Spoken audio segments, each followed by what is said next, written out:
Zero Malabar സഭ സിനഡിന് നാളെ തുടക്കം. സഭയുടെ പുതിയ മേജർ ആർച്ച് ബിഷപ്പിനെ തിരഞ്ഞെടുക്കുക എന്നതാണ് 4 ദിവസം നീണ്ടു നിൽക്കുന്ന സിനഡിന്റെ പ്രധാന അജണ്ട.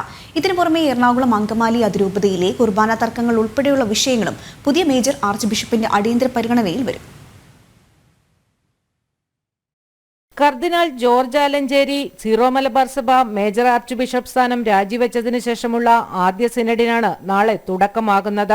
അദ്ദേഹത്തിന്റെ പകരക്കാരനെ കണ്ടെത്തുക എന്നതാണ് സിനഡിന്റെ പ്രധാന അജണ്ട.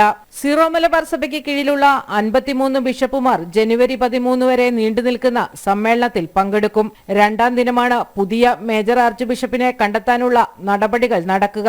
ആദ്യഘട്ടത്തിൽ 6 റൗണ്ട് വോട്ടെടുപ്പ് നടക്കും. 3-2 ഭൂരിപക്ഷം ലഭിക്കുന്ന ആൾ പുതിയ മേജർ ആർച്ച് ബിഷപ്പാകും. പാലാ രൂപത ബിഷപ്പും സീറോ മലബാർ സഭ നേതൃത്വത്തിനൊപ്പം നിൽക്കുകയും ചെയ്യുന്ന ബിഷപ്പ് ജോസഫ് കല്ലറങ്ങാട്ട്, തലശ്ശേരി അതിരൂപത ആർച്ച് ബിഷപ്പ് ജോസഫ് പാംപ്ലാനി, താൽക്കാലിക ചുമതലയുള്ള ബിഷപ്പ് സെബാസ്റ്റ്യൻ വാണിയപ്പുരക്കൽ അടക്കമുള്ളവർ പട്ടികയിലുണ്ടെന്നാണ് സൂചന. സിനഡ് സമ്മേളനം സമാപിക്കുമ്പോൾ തന്നെ വത്തിക്കാനിലും സീറോ മലബാർ സഭ ആസ്ഥാനത്തും പുതിയ മേജർ ആർച്ച് ബിഷപ്പിന്റെ പ്രഖ്യാപനവും ഉണ്ടാകും. വത്തിക്കാൻ നേരിട്ട് ഇടപെട്ടിട്ടും ഏകീകൃത കുർബാന തർക്കം തുടരുന്ന സാഹചര്യത്തിൽ ഈ വിഷയത്തിൽ എന്ത് നടപടികൾ ഉണ്ടാകുമെന്നാണ് വിശ്വാസികൾ ഉറ്റുനോക്കുന്നത്. ജനം, കൊച്ചി.